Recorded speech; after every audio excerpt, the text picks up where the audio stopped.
It is one of the most famous space photographs ever taken. As seen by the Hubble Space Telescope, it shows the pillars of creation. Massive columns of dust and gas 7 light-years long.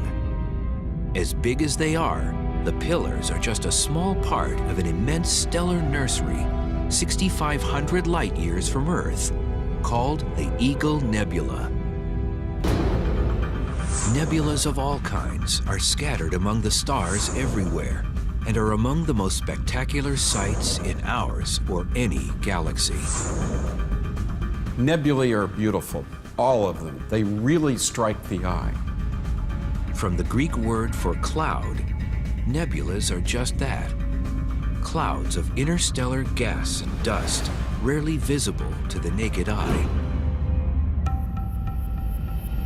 But with telescopes in space and on Earth, their beauty is revealed. Glowing, reflecting, or obscuring the galaxy's light. They are regions where stars are born, where stars die, and where explosions rack the very fabric of space-time. Nebulas have fantastic shapes, like clouds in the sky on a summer day. They often evoke imagery that hits very close to home. Images of flowers, images of insects, images of people. It's interesting when people look at nebula, it's like a Rorschach test. They sort of start seeing things in it. Although nebulas are labeled with numbers from astronomical catalogs, many also have names inspired by their locations or shapes. It's not difficult, for instance, to see why this is called the Butterfly Nebula, or this is known as the Horsehead Nebula. The list goes on. The Orion Nebula, the Ghosthead Nebula, the Stingray Nebula, the Helix Nebula, the Cat's Eye Nebula, the North American Nebula, the Pelican Nebula. The astonishing forms nebulas take make them the tourist attractions of the galaxy. If you've got the family in a flying saucer and you're careening through the Milky Way looking for an interesting rest stop, you're going to go to a nebula. Like tourist attractions on Earth, faraway nebulas entice us for a closer look. Man, it's a hike.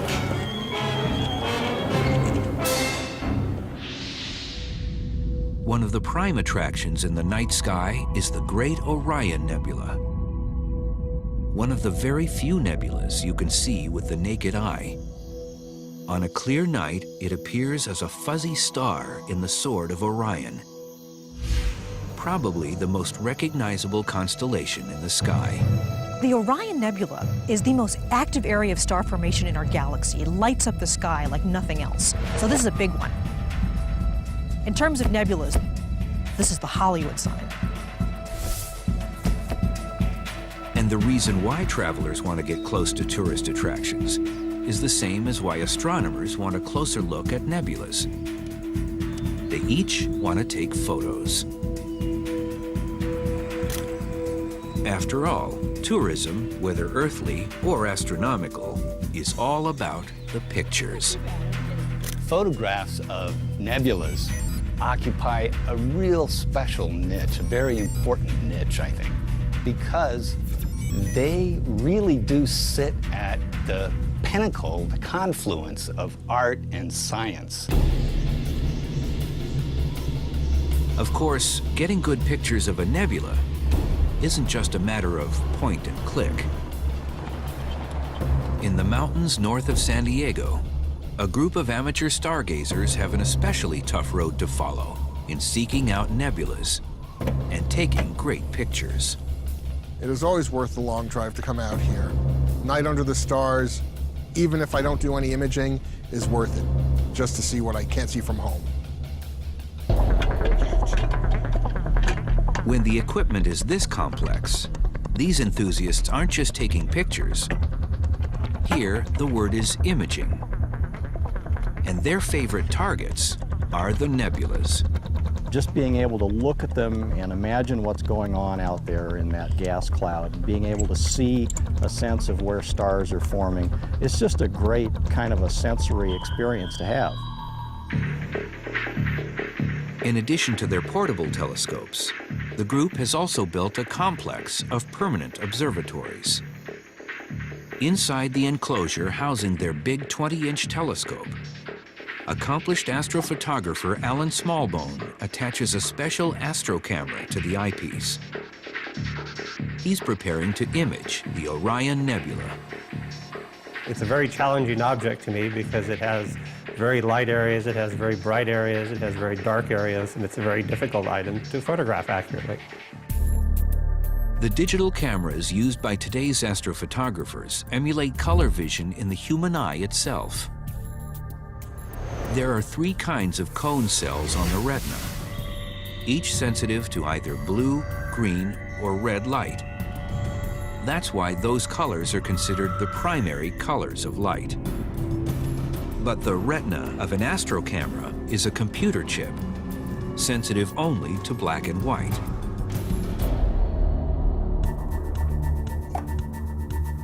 So for color photos, it uses red, green, and blue filters, taking at least one shot with each one. It's often called the RGB technique and is standard for producing more natural color. In capturing the Orion Nebula, Smallbone takes time exposures lasting 5 minutes through each of the 3 filters. But nebulas are so dim that for the best photos, he often needs dozens of exposures, with times totaling as much as 14 hours. No one ever said this was easy. Astroimaging can be very tedious because it's very time-consuming. It involves long periods of time where you're sitting waiting for the camera, and the mount is just tracking, and there's really nothing you can do except sit and wait. Later, Smallbone stacks the raw images on his computer. There, the different combinations of red, blue, and green dots work just like a color TV to create every other hue in the spectrum. Hours after first opening the shutter, the Orion Nebula appears in its natural colors on the screen, as no human eye has the sensitivity to see it.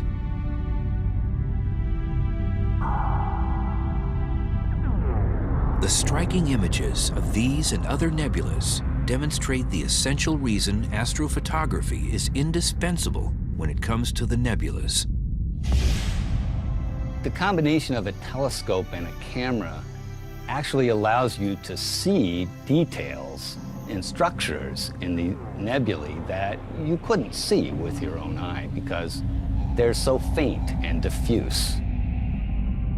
The Great Orion Nebula is well worth the attention it gets.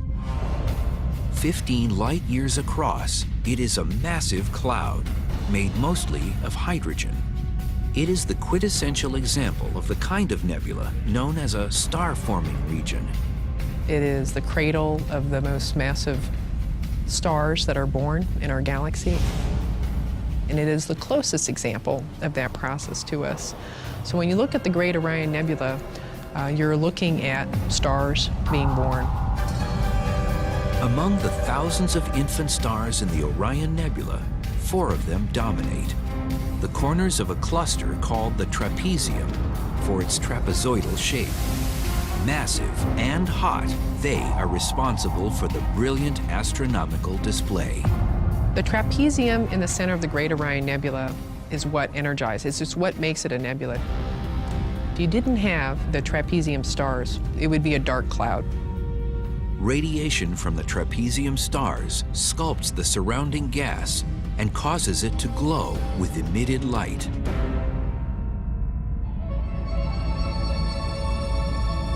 What would it be like to fly through the Orion Nebula in a spacecraft? It might look like this.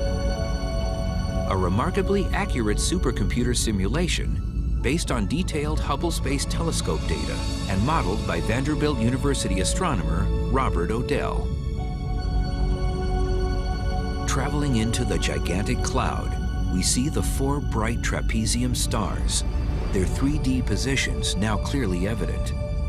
Their intense energy has hollowed out the nebula's center. The trapezium stars are so bright that they would blind us to the rest of the nebula if our view screen were not enhanced to show us all the details.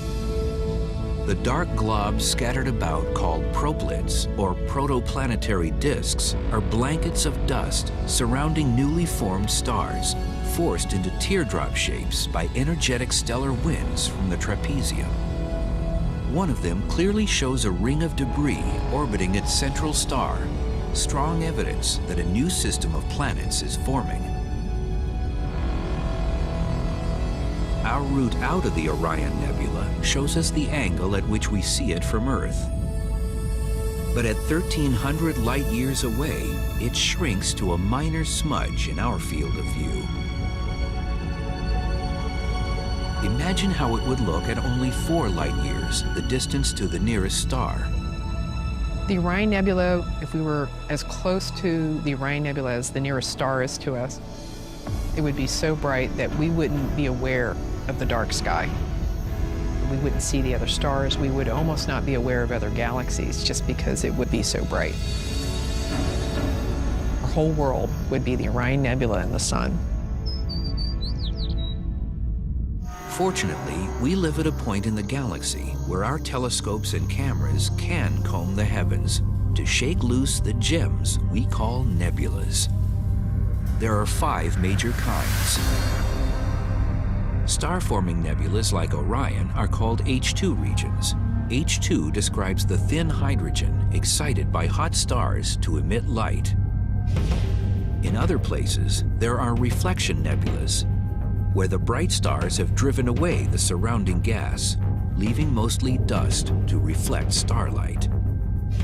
Planetary nebulas are formed during the slow dying stages of ordinary stars and produce some of the most intriguing displays of shape and color in the galaxy.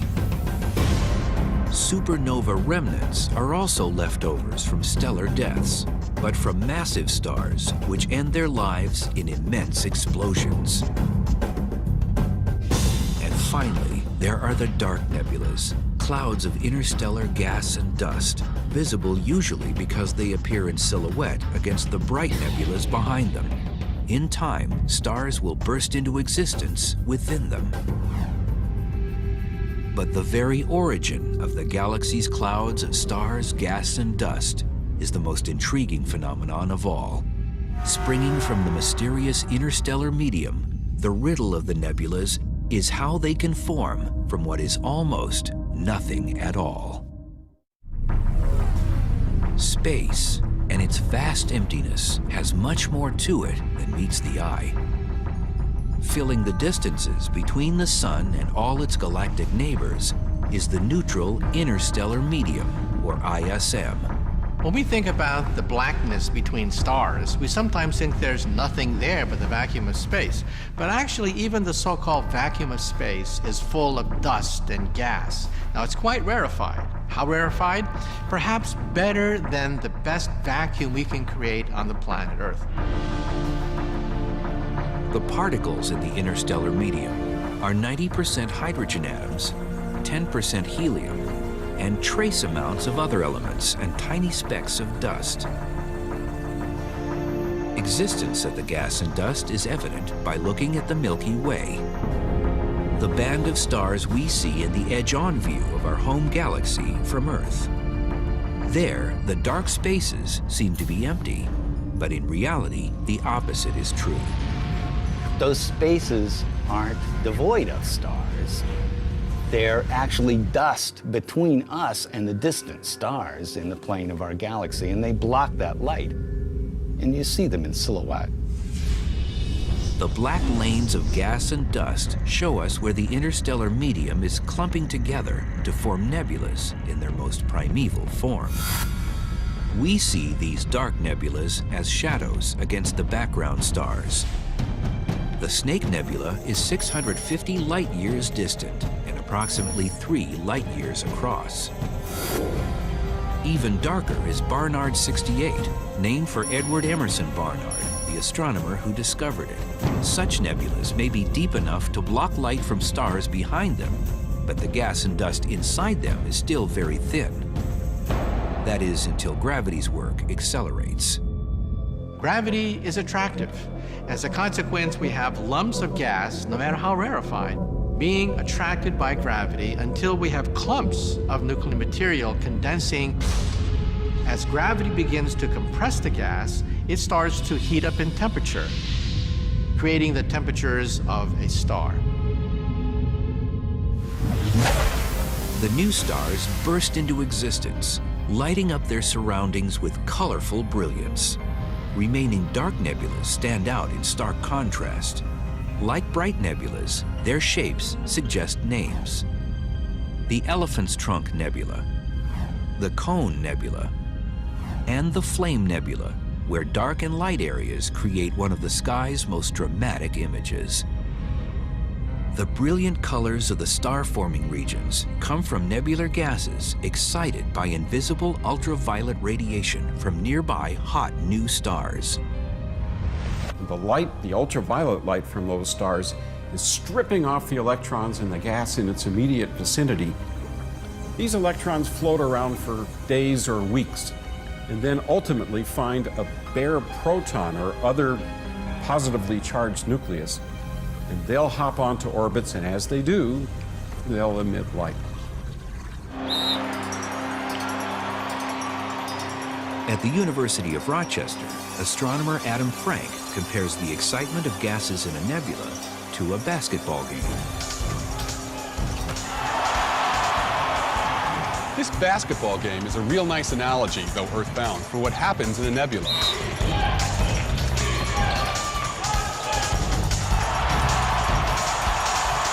Down on the court, you've got Rochester going up against NYU. The basketball players are a lot like the stars at the center of the nebula. When something exciting happens on the court, you see the crowd getting all excited. The crowd stands up, they cheer, they emit energy. In this case, it's sound energy, but in the nebula, it would be light. This is exactly the same thing that happens when an electron gets ripped off an atom, flies around for a while, and then finds another atom to recombine with, and emits energy at the same time.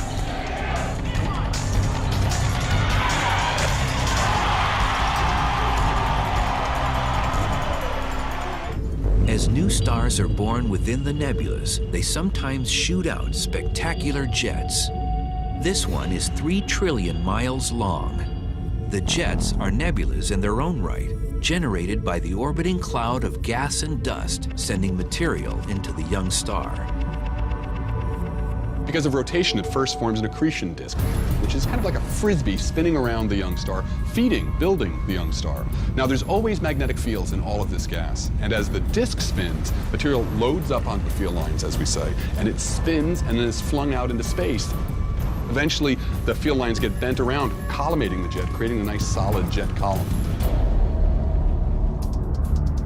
Along with stellar jets, the galaxy's nebulas display a wild variety of bubbles, shock waves, pillars, and even mountains.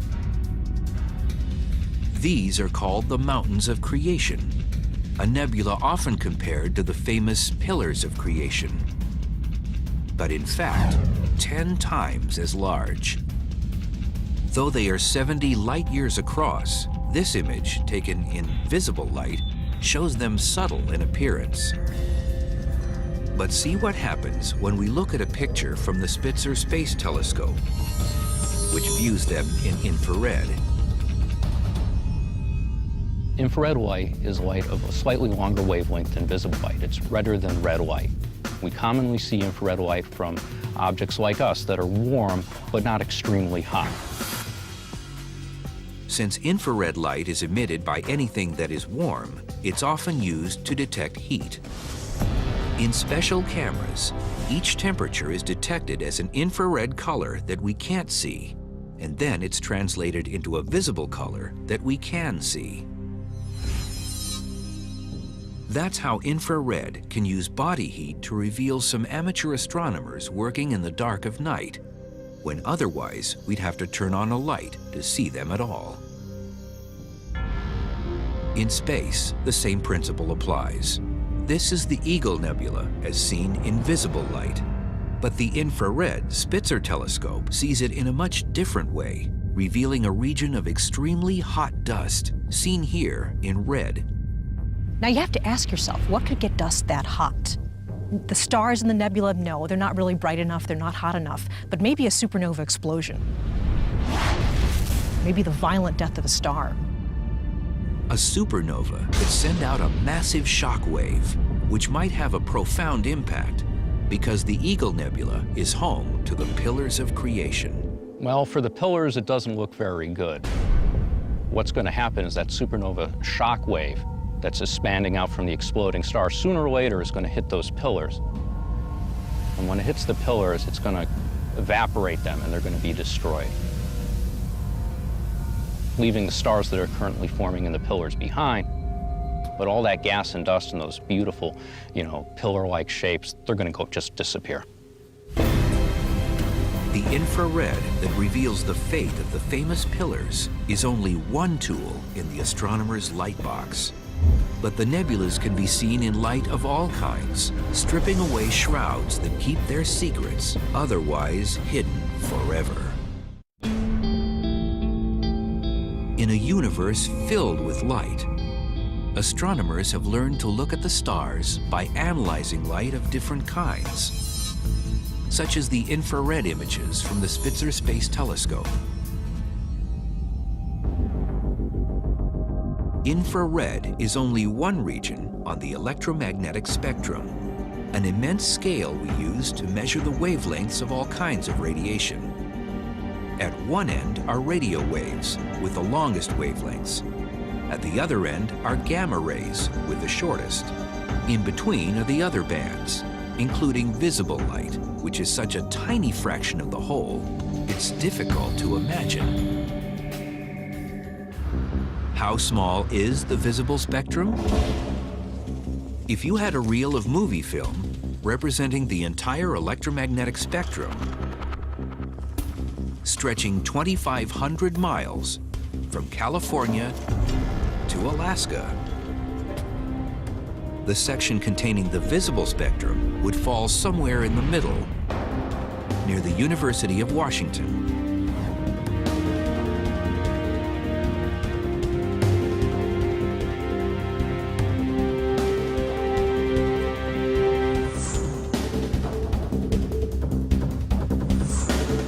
This frame is the whole visible spectrum. It is one frame in over 2,000 miles of tape, and it's everything that the human eye can see. The importance of this frame is that stars emit almost all of their light in this part of the spectrum. And even though the light is visible, it still contains hidden tools, helping us to explore nebulas in ways that our eyes cannot do entirely on their own. The secrets are in the spectrum itself. The visible light in this lamp comes from hydrogen gas excited by electricity to form a glowing plasma, similar to what happens in a nebula.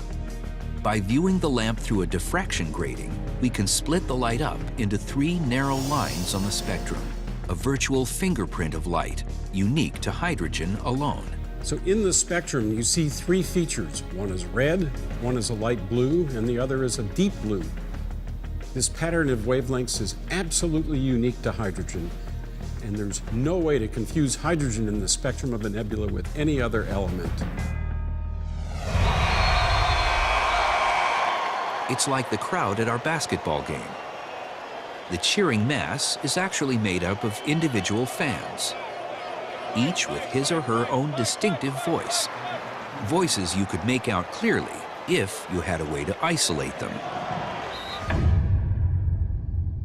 Isolating the individual spectral lines of the elements within nebulas has allowed astronomers to create images truly worthy of these tourist attractions of our galaxy. By using what are called narrowband filters corresponding to single lines, astronomers have given us another way of seeing things we can't see by ourselves. When the Hubble telescope photographed the pillars of creation, It used one filter to isolate hydrogen's brightest red line, another to isolate sulfur's even redder line, and a third to capture oxygen's line of blue-green. Image specialist Zoltan Levay assembles the components into a full-color image that reveals more than the sum of its parts. By taking images of a nebula through a filter that isolates the light of a particular element, we are seeing the distribution of that element throughout this nebula.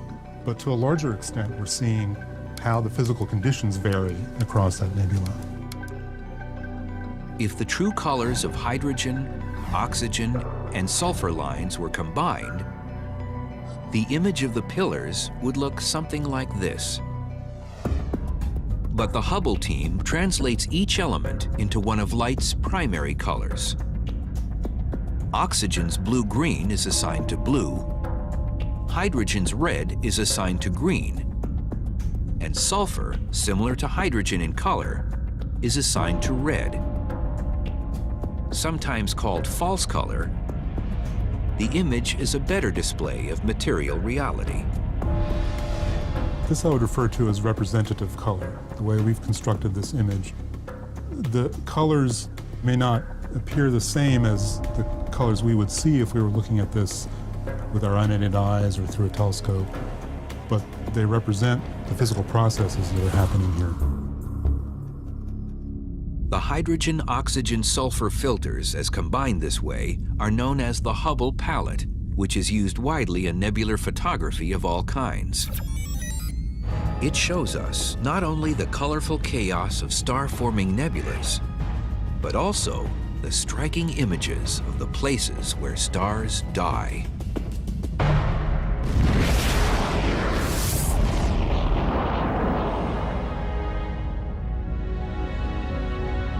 These beautiful, complex gems that dot the cosmos, marking the demise of stars, are called planetary nebulas, a term that was coined in 1784. Planetary nebulae are objects that have nothing to do with planets, as it turns out. They get their name from William Herschel, who looked at a planetary nebula for the first time through a telescope, saw that it was round, greenish in color, and it reminded him of the planet Uranus. The blue-greens of oxygen and reds of hydrogen dominate true color photos of planetary nebulas. The Ring Nebula is a prime example. It is 2,300 light-years from Earth and 1.3 light-years in diameter. It is considered a prototype for planetary nebulas. But the shape of the Ring Nebula is simple compared to other planetary nebulas. It's remarkable to realize that displays like these accompany the death of nearly every star in the cosmos, including our own sun in about 5 billion years. The star swells up near the end of its life. The sun will fill half the sky. When the sun is setting in the west, another part of it will be rising in the east, and at noon the whole sky will be filled with this bright red object, baking us to porcelain. At this point, the inside of the star becomes wildly unstable. It shudders and it quakes, and at that point, the surface, which is very loosely bound, can be tossed into space. Think of it as a process of stellar sneezing. The outer envelope of gas expands as the sun shrinks from a red giant to become a hot white dwarf. The dwarf's ultraviolet light excites the surrounding gas, causing it to glow, just as in star-forming regions. The brilliant display will last for thousands of years before fading away. Just what kind of cosmic picture the sun will paint at the end of its life is nearly impossible to predict. But witness the astounding variety of planetary nebulas throughout the galaxy. What makes each one dazzlingly different? And what engines drive their enigmatic shapes? There are an estimated 10,000 planetary nebulas in our galaxy, each one displaying the death of a star in its own unique way. Although each planetary nebula is generated by a single star system, their size in comparison is immense. Planetary nebulas are huge. If I had the solar system between my fingers, the planetary nebula would be 1,000 to 10,000 times larger in radius.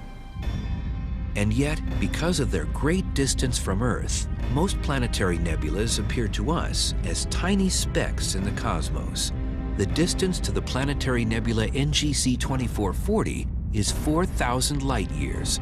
And although the nebula itself is 1 full light year across, its size, when viewed from Earth, is only 4% as wide as the full moon.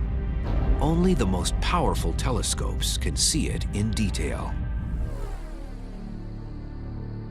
A nebula as large as the moon in apparent size is the Helix Nebula, but it still requires a phototime exposure to be seen at all. Its stunning form has inspired some people to call it the Eye of God. At about 450 light years away, it is among the closest planetary nebulas to Earth. As such, it has been studied intensely. This photo from the Hubble Space Telescope is one of the most detailed astronomical images ever made.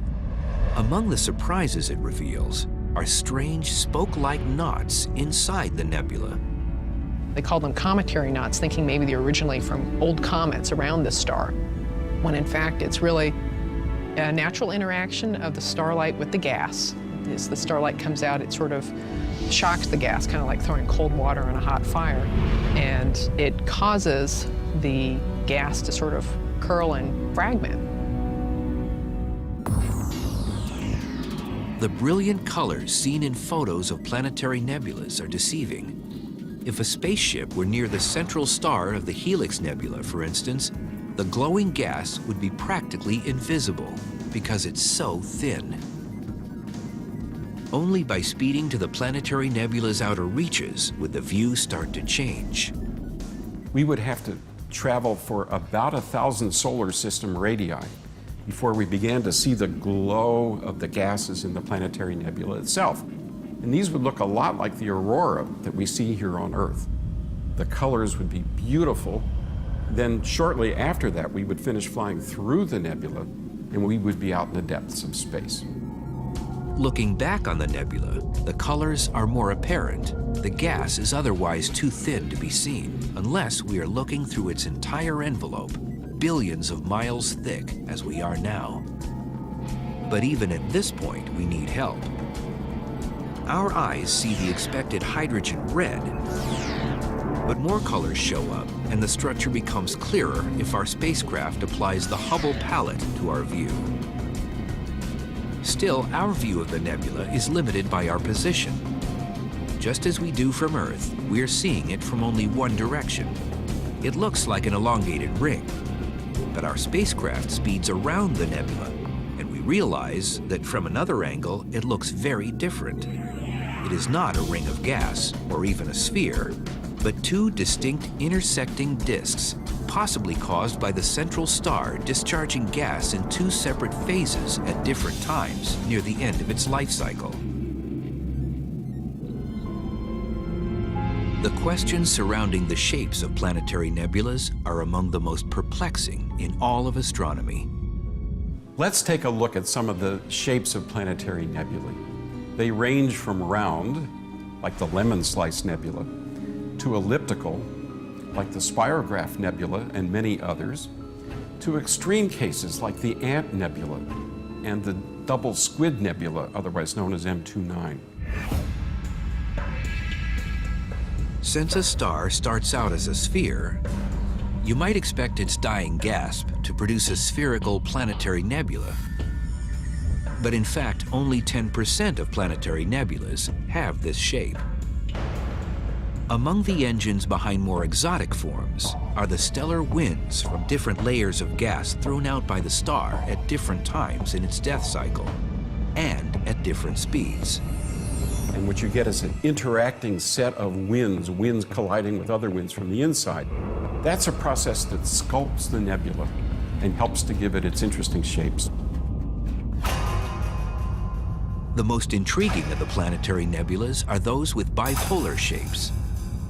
Mysterious forces within these strange objects cause glowing gas to shoot out in jets, reminiscent of the stellar jets from stars in the process of being born. How could two so similar phenomena happen at both the beginning and the end of stellar life? Jets are a ubiquitous phenomenon in astronomy. What all these jets have in common is the presence of an accretion disk, which is rotating gas, magnetic fields in the rotating gas, and as material flows through the accretion disk and loads on the field lines, it gets blown back out into space. But a dying star doesn't have a disk of material falling into it. That is, unless it's a part of a binary pair, two stars orbiting around each other. Binary pairs are very common in the universe. As the two stars rotate around each other, one of the stars is giving up mass to the other. Material flows from one star to the other, and you form an accretion disk. Magnetic fields appear in that accretion disk, and material is blown off it, just like in the other cases as well. Planetary nebulas represent the normal processes of star death throughout space. But there are giant stars in the universe that are far from normal. They conclude their lives in massive explosions, and often the nebulas left behind are the only clues to just how they met their violent ends. In the year 1054, a massive star blew up 6,300 light-years away from the solar system. From the Earth, it appeared as a new star, the most brilliant in the sky. 10 times brighter than Venus, it was visible in broad daylight for 29 days. It was noted by Chinese astronomers, and perhaps the Anasazi of New Mexico, as seen in one of their petroglyphs. It faded away almost as quickly as it appeared, and today we can see it only through telescopes. But what's left of it is spectacular. 1,000 years later, we call it the Crab Nebula, one of a variety of nebulas known as supernova remnants. Supernova remnants are essentially the expanding debris clouds from the stellar explosion of a really massive star. It's the death explosion of that massive star at the end of its life. Supernova remnants are something like planetary nebulas in that each results from the death of a star. As a star first evolves to become a planetary nebula, it ejects dense mass from its surface very slowly. This is not an explosion, it's just an ejection. A supernova is much simpler. It's just an explosion. Everything happens in seconds. And the nebula that we see around it is the shrapnel that still remains. The light show comes from the explosion's shock wave, smashing into the surrounding material and causing it to glow. The principle was dramatically illustrated as it actually happened in 2004, when the Hubble Space Telescope caught this shock wave striking a ring of gas in the remnant of a supernova that exploded 160,000 light-years away in 1987. Closer to home, the Crab Nebula remains the most famous of all supernova remnants. Studied through telescopes for 300 years, it contains a secret buried inside, undiscovered until 1968. At the very center is a pulsar, spinning at 30 times per second. A pulsar is a spinning neutron star so dense that 1 teaspoon of it would weigh 1 billion tons. The one inside the Crab Nebula is just 18 miles across and weighs more than our sun. It's spinning fast, but losing energy by gradually slowing down. And the energy of its rotation is being transferred into the gas, and in fact, much of the radiation in that nebula is powered by the slowdown of the pulsar. That radiation is seen as the eerie blue glow in the center of the Crab Nebula. It is generated by electrons moving at near the speed of light through the magnetic fields of the pulsar. But there's more than a blue glow. recent space photos reveal that the magnetic fields are stirring up the center of the nebula. You see little ripples emanating out from the pulsar. It's not a bad analogy to think of magnetic fields as stretched rubber bands, and when you pluck them, you cause a disturbance that works its way through them. And that's what's going on somehow or another. The details are beyond us, but we can see the phenomenon, and it's quite clear. The death of the star that formed the Crab Nebula is part of the life cycle of the galaxy. The gas expelled into space as supernova remnants and planetary nebulas returns to the interstellar medium, where it becomes raw material for future generations of stars. This process cannot go on forever because we have a finite amount of hydrogen gas. Sooner or later, you use up most of the hydrogen and helium, which light up the stars, and the stars blink out. When you look at the Milky Way today, 97% of its mass is in stars. 3% is left in gas. And as star formation proceeds, that reservoir is going to go down and down and down. Certainly, star formation will slow down because this gas is just harder to get out of the ground, as it were. But astronomers using the Green Bank radio telescope have recently discovered one source of gas in a massive cloud outside the Milky Way. The very interesting thing about this cloud, which has been called Smith's cloud, is that it's very massive. It's got about 1 million times the mass of the sun in it of gas and dust. Well, this cloud is headed right toward the Milky Way, and in 20 to 40 million years, it's going to collide with us. Now, that's going to create a pressure, a shock wave. And it may set off a generation of hundreds of new stars when it collides with the Milky Way. As the gas in Smith's cloud is compressed by the collision, a brand new star-forming nebula will light up the galaxy, and the life cycle of the universe will continue. In the long term, however, there aren't enough Smith's clouds to keep the process going, and nebulas will gradually disappear.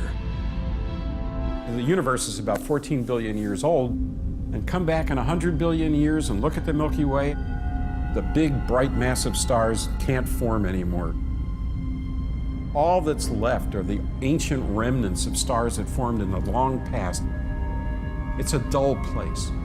It's a very dull place. We live in an exciting time in the era of the universe before stars burn out and the reservoir of new material is gone for forming new stars and planets. It's a privileged time.